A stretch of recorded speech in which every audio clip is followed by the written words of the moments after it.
Good morning, students, and welcome back for our next class in lesson The Age of Industrialization.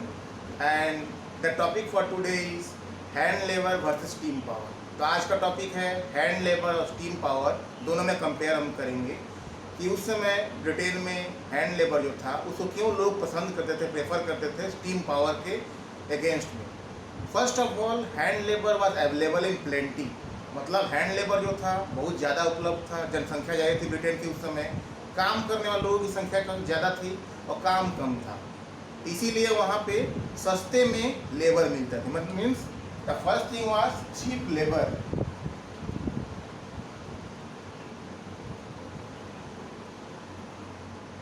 Available in abundance, सस्ते में labour abundantly available थे। And the labour which are employed they can be turned out any time. Labour को हम जब तक चाहे तब तक नौकरी में रख सकते हैं, जब जरूरत नहीं तो उसको हटा भी सकते हैं। मतलब वो सस्ता पड़ता था मशीन्स में। मशीन्स में क्या है, एक बार खरीद लेना है तो उसमें पैसे लगाने ही पड़ते हैं, मीन्स पूंजी उसमें कैपिटल लगती है, तब मशीन्स हम यूज़ कर सकते हैं। लेकिन हैंड लेबर में क्या है कि जब चाहे तब हम एम्प्लॉय कर सकते हैं, काम नहीं कराना है तो उनको हटा भी सकते हैं। Means less capital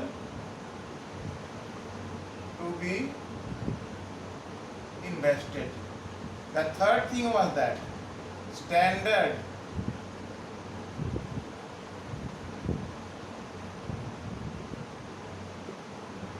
variety of objects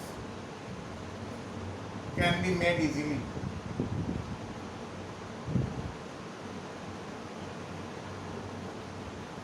क्योंकि हैंड लेबर से स्टैंडर्ड वैरायटी ऑफ ऑब्जेक्ट्स बनाए जा सकते थे, और उस समय ब्रिटेन में 500 तरह के 500 तरह के हैमर, जो हथौड़ा होता है वो, और 45 तरह की जो कुल्हाड़ी होती है वो बनाई जाती थी। मतलब हैंड लेबर के द्वारा हर एक तरह की छोटे छोटे और बड़ा से बड़ा मतलब जो उपकरण थे बनाए जा सकते थे, जो कि मशीन से संभव नहीं था। और मशीन्स का जो रख रखाव था, उसका जो खर्च था, टूट फूट, वो बहुत ज़्यादा आता था। इससे मशीन्स जो थे वो प्रेफर उतने नहीं किए जाते थे हैंड लेबर के तुलना में।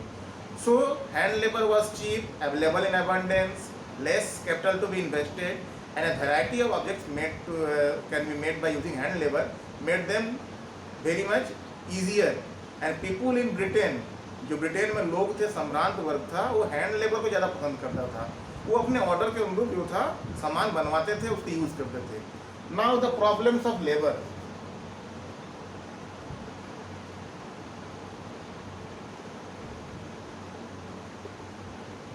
उस समय जो लेबर थे उनके पास प्रॉब्लम क्या था? First of all, the labour was usually available in the village and people migrate to the cities for work. लोग उस समय गांव से शहरों की तरफ रुख करते थे नौकरी या काम की तलाश में।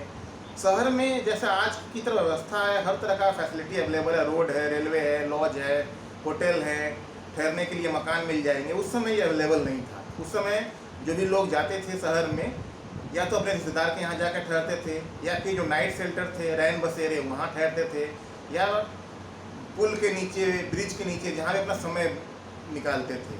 और वहाँ रेगुलर वर्क भी अवेलेबल नहीं था, क्योंकि इंडस्ट्रियलाइजेशन उस समय प्रारंभिक दौर में था। इतनी ज़्यादा फैक्ट्री नहीं थी कि उसमें लेबर को एब्जॉर्ब किया जा सके, और लोग बेरोजगार बहुत ज़्यादा थे। तो नौकरी मिलने की चांसेस उसके पास ही ज़्यादा थे, जिसके मतलब जान पहचान हो फैक्ट्री में, या फैक्ट्री का कोई पुराना कर्मचारी काम करता हो तो उससे जान पहचान हो तो नौकरी मिलना आसान था, और उस लेबर का जीवन मतलब कुछ अच्छा होता था। लेकिन लेबर का जो जीवन था एक तरह से देखा जाए तो बहुत कठिनाई भरा था, और काम के घंटे बहुत ज़्यादा थे। 15-15, 16-16 घंटे लेबर काम करते थे, और जो सैलरी या वेजेस मिलती थी उनकी बहुत ही कम थी, महंगाई के हिसाब से और भी कम थी।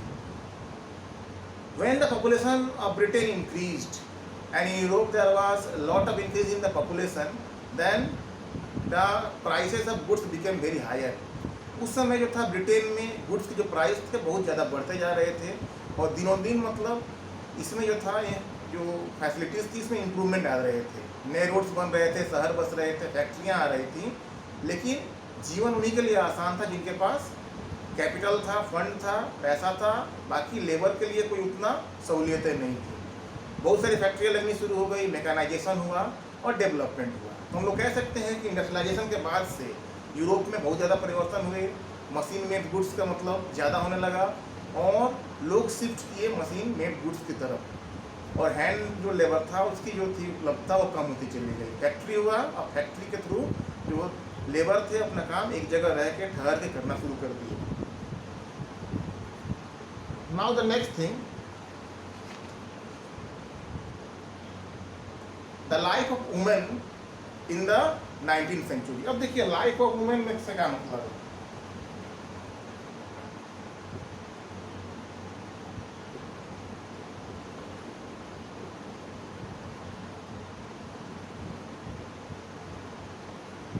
उस समय वुमेन का मेन काम होता था क्या कि वो टेक्सटाइल इंडस्ट्री में स्पिनिंग का काम करती, मतलब लपेटना। धागा जब बन के तैयार हो गया तो उसको लपेटती थी और स्पिंडल बनाती थी, और स्पिंडल बना के वही धागे जो थे फैक्ट्री में कपड़ा बुनने का काम आते थे। लेकिन स्पिनिंग जेनी का जब आविष्कार हुआ, स्पिनिंग जेनी क्या ऐसा मशीन जिसमें 100 स्पिंडल एक बार में तैयार होते हैं, मतलब हाथ से लपेटने की जरूरत नहीं है धागे को, वो धागा को ऑटोमेटिकली लपेटता है मशीन और 100 स्पिंडल एक बार में रन करता है, मतलब 100 लोगों का अकेले एक स्पिनिंग जेनी मशीन करता है।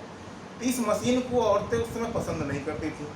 औरतों ने इस मशीन को बहुत ज़्यादा अटैक भी किया, जला दिया, तोड़ा फोड़ा इस मशीन का, क्योंकि उन्होंने इसीलिए किया क्योंकि ये मशीन उनको बेरोजगार बना रहा था। So the spinning jenny was attacked by women in Victorian Britain because it made them unemployed, and the unemployment of women made the people life also very worse. क्योंकि दोनों लोग काम करते थे, जो मेन थे वो भी वर्क करते थे, वुमेन भी वर्क करती थी, तो वुमेन बेरोजगार हो गई स्पिनिंग जेनी के आने से। तो उन्होंने स्पिनिंग जेनी को जगह जगह अटैक भी किया, तोड़ा फोड़ा, नुकसान ही पहुँचाया। So we can find out what? We can find out that in industrialization the number of employed people become more, but the jobs were less available, population was more, scarcity of jobs were there, and the life of workers was a difficult one for living. So it was not a rapid process, it went on very slowly. It was a slow process. From 1730s it took almost 100 years for the people to fully accomplish the industrialization and for to use the machines. And Europe became a big producer. After England, many countries also introduced the factories, and Europe became a big exporter of the textile and other goods. तो Europe एक exporter बना, और exporter बनने के साथ ही colonisation शुरू हुआ Africa का, एशियन कंट्री का, ताकि वहाँ जो बना हुआ सामान है उसको यहाँ ले आके बेचा जा सके. So the colonization of the world started after the industrialization in Europe. So that's all for today. Thank you very much for listening to me. Have a good day.